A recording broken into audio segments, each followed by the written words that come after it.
역학조사관이라는 직업에 대해서 살펴보도록 할게요. 컨테이전이라는 영화에 보면 이제 감염의 원인 경로를 추정하기 위해서 이 역학조사관 여주인공이 곳곳에 다니면서 인터뷰도 하고 여러 증거들을 수집하는 과정에 있고요. 안타깝게도 결국은 마지막에 실제 본인이 감염에 되게 되죠. 제가 방금 앞 슬라이드에서 역학조사관이라고 말씀을 드렸는데요. 역학이란 무엇일까요? 영어로는 에피데미올로지라는 단어인데요. 이것은 인간 집단 내에서 일어나는 유행병의 원인을 규명하는 학문입니다. 이 현대 역학의 초기를 발전시킨 사건 중에 하나가 지금 1854년 영국의 의사였던 존 스노우라는 분이 콜레라 전염 그 루트를 확인한 사건인데요. 1854년에 영국의 런던의 소호 거리에 보시면 지도에서와 같은 이런 빨간 점들이 보이시죠? 이게 뭐냐면 콜레라 유행병이 돌았었어요. 당시에는 콜레라라는 병에 대해서 잘 모를 수밖에 없었죠. 왜냐하면 균을 발견할 수 없으니까. 근데 저희는 지금은 의료기술이 발전을 했기 때문에 콜레라라는 병은 비브리오 콜레라라는 세균에 의해서 생기는 병이고, 이것은 지속되는 설사와 구토 때문에 사망에 이를 수 있는 매우 치명적인 질환이에요. 그래서 당시에는 균을 모르니까 그냥 사람들이 죽어도 왜 죽지? 이렇게 생각을 했겠죠. 당시에 이 존 스노우라는 분은 영국 지도를 한 장을 꺼내서 콜레라 병이 의심되는 환자분들이 어디서 나오는지 이렇게 빨간 동그라미를 친 거예요. 동그라미를 쳤는데 보니까 저 파란 점이 마을에서 공동으로 사용하는 물 펌프예요. 보니까 저 바깥쪽에 있는 파란 물펌프 주변으로는 콜레라 의심 환자분들이 없었는데, 유독 저 가운데 있는 파란 점에 있는 펌프에 연관돼 있는, 인접해 있는 곳에서 콜레라 환자들이 많은 거예요. 그런데 놀랍게도 당시에는 콜레라나 아니면 다른 전염병이 물을 통해서 감염된다는 사실을 사람들이 몰랐고, 공기를 통해서 전파될 거라고 생각을 했어요. 그래서 존 스노우의 의견이 사실은 정말 터무니없는 주장일 수밖에 없었어요. 그런데 존 스노우는 이러한 터무니없다고 사람들이 생각하는 것을 설득시키기 위해서 집 곳곳에 다니면서 실제 저 콜레라 증상 의심되는 환자분한테 혹시 마을 펌프에 있는 물을 드셨나요? 라는 질문을 했어요. 그래서 확인을 해보니 정말 저 마을 펌프에 있는 물을 마신 환자들이 다 콜레라 의심 증상이 있었던 거예요. 그래서 이 존 스노우는 좀 더 강력하게 주장을 해서 마을 펌프의 일을 폐쇄하기로 했어요. 저 마을 펌프에 있는 물을 사람들이 마시지 않게 되자 콜레라 유행병이 사라졌습니다.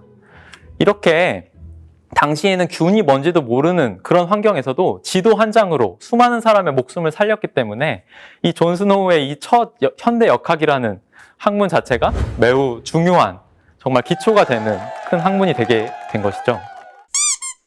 말씀드린 역학조사관은 이런 여러 사람들의 목숨을 살릴 수도 있는 의사의 역할, 그리고 과학적인 분석을 통해서 어떤 감염병의 원인을 찾는 과학자의 역할, 그리고 여러 가지 숨겨져 있는 증거들을 잘 찾아내야 되는 탐정의 역할을 모두 고루해야 되는 직업이에요.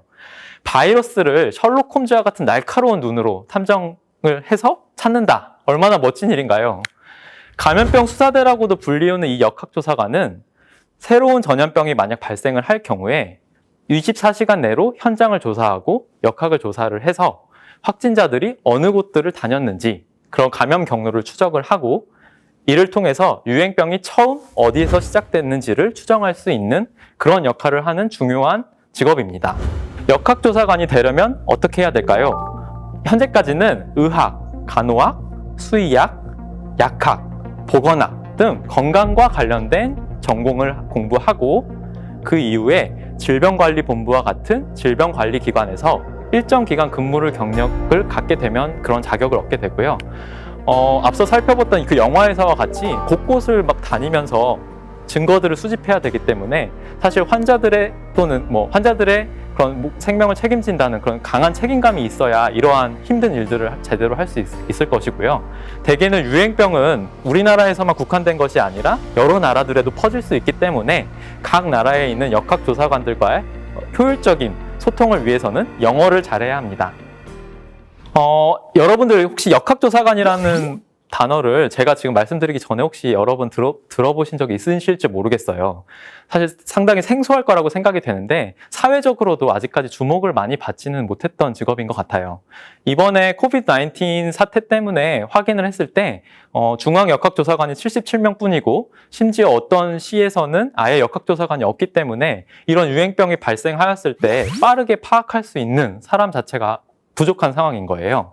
이러한 역학조사관이나 이런 감염병을 확인할 수 있는 그런 인력을 늘리기 위해서 의대 정원을 늘린다고 하니까 혹시 이러한 직업에 관심이 있는 여러분들 중에서 관심 있는 분께서는 열심히 공부를 해서 지원을 해보는 것도 좋은 생각인 것 같아요. 다음으로는 보건직 공무원에 대해서 말씀을 드릴게요. 이 컨테이전 영화에서 그 WHO, 즉 세계보건기구에 소속되어 있는 박사가 중국에 직접 파견을 가서 중국 의료진들과 협력하는 장면에서 나오고요. 그다음에 유행병이 빠르게 확산을 하자 국제회의를 통해서 이런 유행병을 조절하고자 하는 그런 장면들이 나오게 됩니다.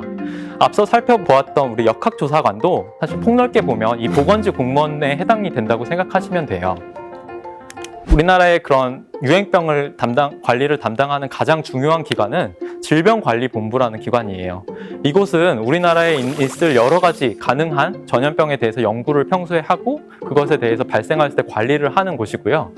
특이하게도 에볼라 바이러스나 출혈열 바이러스 같은 정말 우리가 들어만 봤던 인체에 매우 치명적이라고 알려져 있는 바이러스들을 평소에 연구할 수 있는 이런 4등급, 제일 높은 등급의 실험실을 우리나라 유일하게 가지고 있는 기관이고요. 감염병 확산 방지에 매우 노력을 하기 때문에 이번에도 코비드-19 사태에서도 빠르게 환자들을 관리하고 감염이 퍼지지 않게 하였습니다. 우리나라에서의 헤드쿼터가 질병관리본부라면 전 세계의 방역의 헤드쿼터는 세계보건기구입니다. 전 세계의 방역 정책을 담당을 하고 있고요. UN 전문 기구로 본부는 스위스 제네바에 있습니다. 보건위생 분야의 국제적 협력을 담당하고 있고요. 사진에 보시는 저 가운데 분이 지난 3월에 코비드-19이 팬데믹이다 라고 선언을 했던 그 WHO의 수장인 사무총장입니다. WHO는 어떤 기관일까? 어떤 목표를 갖는지에 대해서 확인을 하고자 이 WHO 홈페이지에 들어가 봤는데요. 영어로 써 있어서 제가 간단히 요약을 하면 공공의 건강을 여러 국제 협력을 통해서 유지한다라는 그러한 목표를 가지고 기관이 운영되고 있고요. 이 건강이라는 것은 단순히 우리가 아프다 이런 육체적 건강뿐만이 아니라 정신적 그리고 사회적으로도 완전히 행복한 상태를 유지하기 위해서 세계보건기구의 여러 전문가들이 머리를 맞대서 노력하고 있습니다. 여담이긴 한데 이 홈페이지에 가시면 영어, 중국어, 프랑스어, 아랍어를 포함한 6개 국어로 되어 있는데 아쉽게도 아직까지는 한국어로 되어 있는 버전은 없어요. 여러분들께서 앞으로 더욱 열심히 공부하시고 연구하셔서 20년 후에는 우리가 한글로 된 버전을 볼 수 있기를 희망합니다. 제가 이 세계보건기구를 자랑스럽게 여러분들께 소개할 수 있는 이유 중에 하나는 지난 2003년에 그 세계보건기구의 가장 수장인 사무총장님을 우리나라 분인 이종욱 박사님께서 하셨기 때문이에요. 이종욱 박사님은 아시아의 슈바이처라고 불리셨던 분이고요. 이분의 일대기에 대해서 재미있게 만화로 이 네이버 사이트에 있기 때문에 제가 아래 주소를 첨부를 했는데요. 간략하게 말씀을 드리면 이종욱 박사님은 의과대학 시절부터 봉사활동 하셨던 걸 매우 좋아하셨다고 해요. 지금은 우리가 발견하기 어려운데 한센병이라고 하는 병이 있었어요. 나병이라고 하는 병인데 이것은 특이하게도 살이 녹아 들어가는 병이에요. 그러니까 밖에서 보면 사실은 감염이 되지는 않는데 흉측하겠죠. 그렇기 때문에 한센병을 저주받은 병이라고 해서 사람들이 멀리했어요. 그래서 안타깝게도 이 환자분들은 따로 격리가 돼서 마을에 모여 살거나 아니면 병원에 모여 살았었는데 이종국 박사님은 그런 사람들의 편견을 깨기 위해서 진료 봉사 활동도 열심히 하고 주변 사람들한테 이건 감염되는 병이 아니다 라고 열심히 홍보를 하셨다고 해요.